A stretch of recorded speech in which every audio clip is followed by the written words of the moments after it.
کہ ڈالر کی اونچی اڑان تھم گئی ہے۔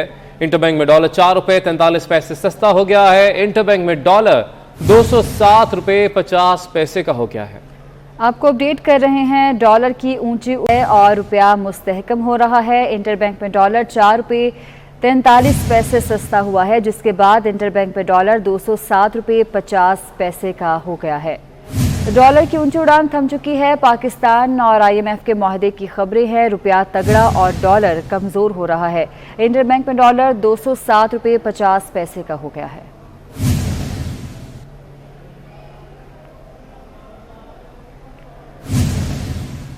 وفاقی وزیر خزانہ مفتاح اسماعیل کہتے ہیں کہ ملکی معیشت بچانے کے لیے حکومت کو مشکل فیصلے کرنا پڑے۔ مہنگائی پر 2 یا 3 ماہ میں قابو پا لیا جائے گا۔ پیٹرول ڈیزل کی قیمتیں بڑھانا مشکل فیصلہ تھا۔ عمران خان پیاز ٹماٹر کی قیمت جاننے کے لیے نہیں آئے تھے تو کیا کرنے آئے تھے؟ امیر لوگوں سے ٹیکس لیں گے، غریبوں کو سستی اشیاء دیں گے۔ عمران خان کی حکومت معیشت تباہ کر کے گئی تھی۔ کی مہربانی سے ہم نے امیر لوگوں کے اوپر ٹیکس لگایا ہے۔ جو وزیر اعظم کے بیٹوں کی بھی کمپنی ہے، اس کے اوپر بھی میں نے ٹیکس لگایا ہے۔ وزیر اعظم کے بھی ٹیکس بڑھ جائے گا اور میری کمپنی کا بھی کم از کم 20-25 کروڑ روپے سے ٹیکس بڑھ جائے گا۔ 4 سال عمران خان کی حکومت رہی ہے، آپ یہ دیکھیں کہ کتنا ڈیفیسٹ بڑھ گیا۔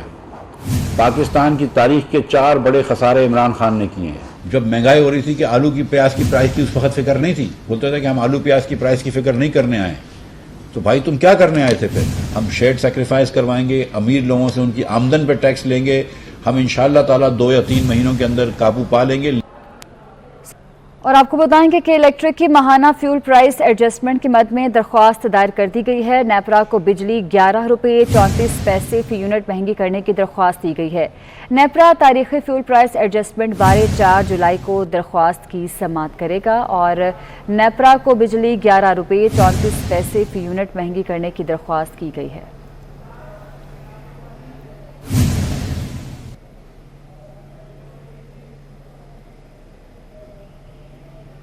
اب ملک میں کرونا کے وار بڑھنے لگے ہیں۔ کرونا نے 24 گھنٹے میں ایک شخص کی جان لے لی، جبکہ ملک میں 268 نئے کیسز سامنے آ گئے ہیں۔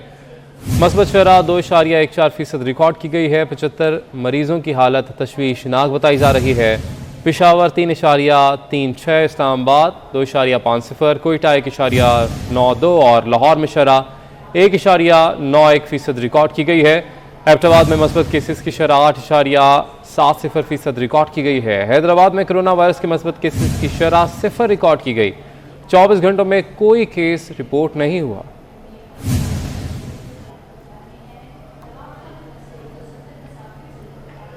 لاہور ایئرپورٹ پر PIA کے جہاز سے پرندہ ٹکرا گیا۔ PIA حکام کے مطابق پرندہ ٹکرانے پر جہاز کی لاہور ایئرپورٹ پر ہنگامی لینڈنگ کرائی گئی۔ جہاز پرواز PK 258 کو شارجہ سے لاہور اتار رہا تھا۔ لینڈنگ کے دوران جہاز کے انجن سے پرندہ ٹکرا گیا۔ کپتان نے مہارت دکھاتے ہوئے 168 مسافروں کے ساتھ جہاز کو ایئرپورٹ پر اتار لیا۔ پرندہ ٹکرانے سے جہاز کا انجن ناکارہ، جبکہ پرواز کے قابل نہ رہا۔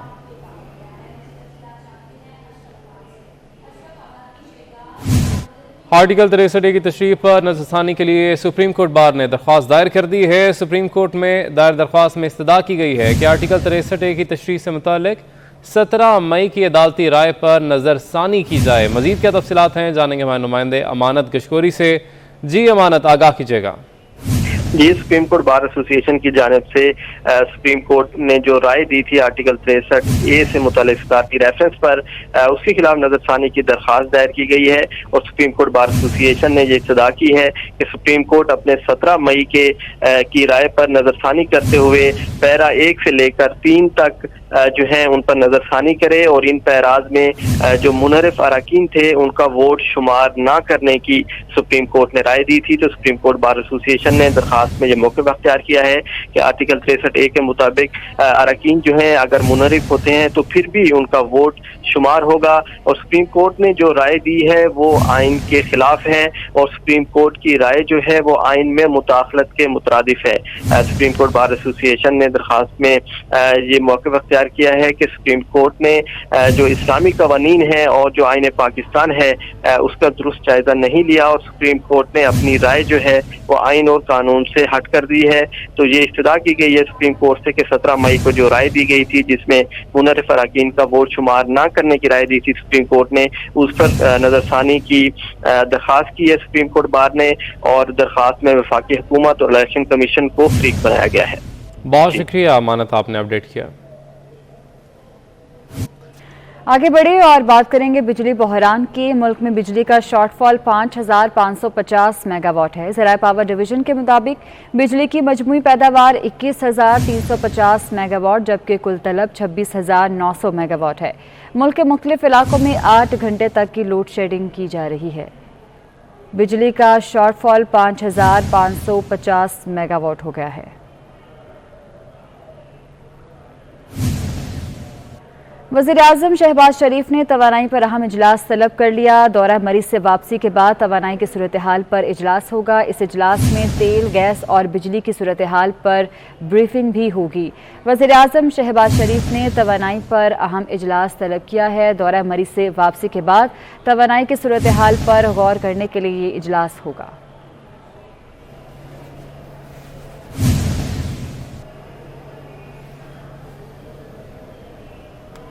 خبر دیں گے آپ کو پارلیمنٹ لاجز سے رہائشیں خالی کرانے کے خلاف پی ٹی آئی کے 2 ایم این ایز نے اسلام آباد ہائی کورٹ سے رجوع کیا ہے. شوکت علی بھٹی اور امیر سلطان نے کمرے خالی کرانے کا نوٹس چیلنج کیا ہے. تفصیلات جانتے ہیں احتشام کیانی سے. جی احتشام بتائیے گا. جی بالکل، اسلام آباد ہائی کورٹ میں یہ درخواست دائر کی گئی ہے اور پی ٹی آئی کے 2 ایم این ایز نے یہ درخواست دائر کی. حافظ آباد سے شوکت علی بھٹی اور جنگ سے امیر سلطان ہیں جنہوں نے پارلیمنٹ لاجز میں کمرے خالی کرانے کا نوٹس جو ہے اس کو چیلنج کیا ہے. اور درخواست میں یہ استدعا کی گئی ہے کہ سی ڈی اے کو کہ 2 اور 3 جون کے رہائش خالی کرانے کے لیٹر کو کالعدم قرار دیا جائے. رولز کے مطابق جب تک وہ رہائش خالی رکھنے کے اہل ہیں تب تک رہائش رکھنے کا حکم دیا جائے. منتخب ممبر قومی اسمبلی ہیں. سی ڈی اے نے بغیر نوٹس اور بغیر وجہ بتائے رہائش خالی کرانے کا نوٹس دیا. جب تک نئے الیکشن نہیں ہوتے قومی اسمبلی فنکشنل ہے اور آفیشیل ورک کے لیے رہائش رکھ سکتے ہیں. یہ موقع بھی اختیار کیا گیا ہے اور اسلام آباد ہائی کورٹ سے یہ استدعا کی گئی ہے کہ لاجز کے جو کمرے خالی کرانے کا نوٹس ہے اس کو کالعدم قرار دیا جائے. جی ٹھیک ہے، بہت شکریہ آپ کا. ابھی آپ کو اپڈیٹ کریں گے. سپریم کورٹ کراچی رجسٹری میں دعا زہرا کیس کا فیصلہ سنا دیا گیا ہے. سپریم کورٹ نے دعا زہرا کے والد کی درخواست کو مسترد کر دیا ہے. اہم خبر آپ تک پہنچا رہے ہیں. دعا زہرا کیس کا فیصلہ سنایا گیا ہے اور آپ کو بتائیں کہ سپریم کورٹ کراچی رجسٹری نے یہ فیصلہ سناتے ہوئے دعا زہرا کے والد کی درخواست کو مسترد کیا ہے. ہم دوبارہ کیسے چیلنج کر سکتے ہیں؟ یہ ہمارے سامنے بہت بڑی رکاوٹ تھی. آج سپریم کورٹ کے فیصلے کے بعد اب ہیلتھ سیکرٹری صاحب کے پاس کوئی جواز نہیں ہوگا کہ ہماری درخواست پہ عمل کریں، اور اگر نہیں کرتے تو ہم ہائی کورٹ سے آئینی پٹیشن کر کے اس پہ درخواست لیں گے کہ جی اب میڈیکل بورڈ بنا کے دعا زہرا کی جو عمر ہے اس کا حقیقی تعین کیا جائے کہ بے شک وہ اتنا سچا تو نہیں ہوگا، اتنا ایگزیکٹ تو نہیں ہوگا، اتنا نادرہ کا ہوتا ہے، مگر میڈیکل ایویڈنس کے بھی کوئی قاعدے اور قوانین ہوتے ہیں وہ پورے کیے جائیں. ہمیں یقین ہے کہ میڈیکل ایویڈنس کی رپورٹ ہمارے حق میں آئے گی اور ہمیں یقین ہے کہ اس کے ساتھ ہم دوبارہ سپریم کورٹ کے سامنے ہوں گے جب یہ ثابت ہو جائے گا کہ وہ ایج سرٹیفکیٹ جو ہے وہ ایک غیر معمولی انداز میں قبول کیا گیا ہے اور اس کی حیثیت جو ہے قانونی طور پہ وہ صحیح نہیں تھی اور اس کے اندر جو اندازہ لگایا گیا تھا عمر کا وہ بھی غلط تھا. میرے آپ سے 2 سوال ہیں کہ ہم نے پوری سماعت دیکھی، آپ لوگ نے بہت اچھا بولا، بہت اچھی کوشش کی، لیکن ہمیں کہیں لگا کہ نکاح نامہ جو کہ جعلی ثابت ہو چکا ہے آپ لوگوں نے اس پہ بھی بات نہیں کی کیونکہ دونوں دلہا یہ آپ لوگوں کے سامنے ایک سامنے یہ واضح کر دوں، یہ ایک بہت غلط تاثر ہے. میں بھی حیران ہوں جب یہ کیس مجھے دیا گیا تھا. کسی عدالت کے اندر بھی نکاح نامہ جعلی ثابت نہیں ہوا ہے، کسی بھی عدالت میں، نہ میجسٹریٹ کی عدالت میں. تمام پروسیڈنگز پڑھ کے دیکھ لیجئے. ایک چیز ذہن میں رکھیے گا، اس بچی نے CRPC 200 کے تحت ایک درخواست دی تھی لاہور میں 18 تاریخ کو، اور ایک جھوٹ کہا تھا جو جھوٹ اسے بلوایا گیا کہ جی 17 تاریخ کو میرے والد اور میرا کزن لاہور میں ہمارے گھر پہ آئے ہیں جہاں میں اپنے مبینہ شوہر کے ساتھ رہ رہی ہوں اور ہم پہ تشدد کیا ہے اور پھر وہاں سے موت کی دھمکی دے کے چلے گئے ہیں. اس کے خلاف اس نے ایک پرائیویٹ کمپلین کی تھی. اس پرائیویٹ کمپلین میں اس نے اپنا ایک بیان لکھوایا تھا کہ جی میں نے مرضی کی شادی کی ہے, یہ میری عمر ہے, والدین آئے ہیں, انہوں نے حملہ کیا اور چلے گئے ہیں. 1 مہینے بعد جب اس کیس کی دوبارہ پیشی ہوئی تو مخفیہ دعا پیش نہیں ہوئی, تو نان پروسیکیوشن کے اندر وہ کیس ڈسمس ہوا ہے کہ جی درخواست گزار کیس چلانا نہیں چاہ رہا. اس میں کہیں انہوں نے یہ ویو نہیں دیا کہ نکاح نامہ جعلی ہے. دیکھیے نکاح نامہ ویلڈ ہے یا انویلڈ ہے, اس کا صرف ایک طریقہ قانون کے اندر ہے, سوٹ فار جیکٹیشن, جو کہ فیملی کورٹ سول کورٹ کرتا ہے, اور کوئی عدالت مجاز نہیں اس بات کی.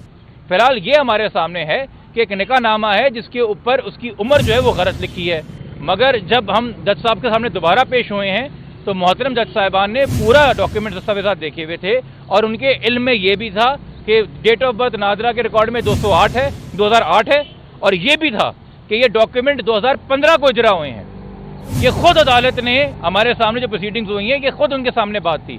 اسی وجہ سے کوئی وجہ ہے کہ عدالت نے ہماری درخواست دی ہے کہ ایون ہم نے پٹیشن واپس لے لی ہے, مگر انہوں نے کہا کہ جی ہم میڈیکل بورڈ کے ساتھ پروسیڈ کریں اور آپ درخواست دے کے چیلنج کر سکتے ہیں. اچھا, اسلامی روح سے جو تمام فقہ جو ہے وہ بڑے بڑے مفتیان کے بھی پہ آ گئے ہیں کہ یہ نکاح مانا ہی نہیں جا سکتا, جائز ہو نہیں سکتا کہ بلی کی اجازت. دیکھیے اس وقت ایک ذہن میں چیز نوٹ کیجئے, آپ ہائی کورٹ کا فیصلہ پڑھیے.